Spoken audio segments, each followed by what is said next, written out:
Question 2, Michelle Brown. Thank you. What assessment has been made of the risks to public finances as a consequence of the COVID-19 pandemic?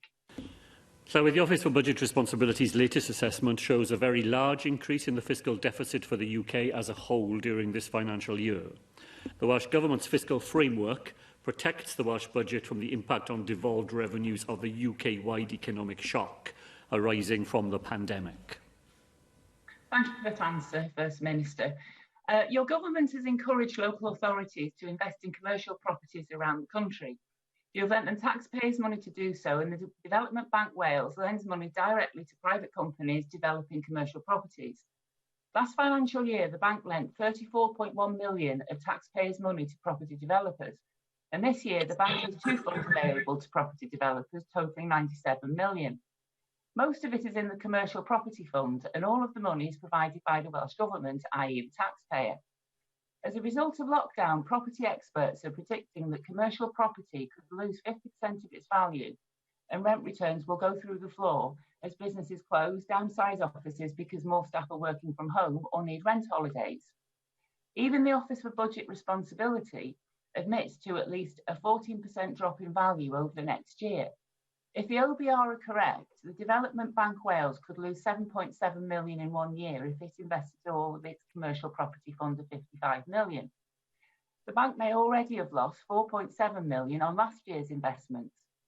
The picture could be just as bad for local authorities. Flintshire County Council, for example, owns 13 business centres and industrial estates. So how much taxpayers' money invested in commercial property could be lost due to lockdown? How much money have you set aside to bail out councils who lose money because of investments in commercial property reducing? And has the DBW changed its lending criteria towards commercial property developers since the coronavirus came along and changed the way people work and conduct business? Well, Llywydd, I think the risk in the member's question is to conflate short-term and long-term consequences of the pandemic.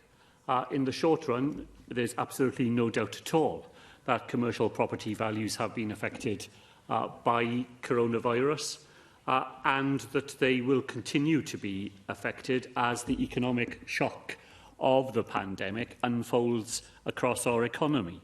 But I don't think that we should assume that those short-term impacts are guaranteed to be characteristic of the way the economy will recover. Nor do I think it is fair to criticise any organisation from having made lending decisions in one set of circumstances when something entirely unforeseeable then makes a difference to the way that those investments are now valued. What I expect to see is I expect lending decisions now to be calibrated to the current set of circumstances we see, and I expect us to take a long-term view of some of those investments and not to make decisions in haste that would respond to what we all surely hope is a temporary impact of a global set of circumstances on our economy, and that the economy will recover in ways that will protect those investments in the longer term. Nick Ramsey.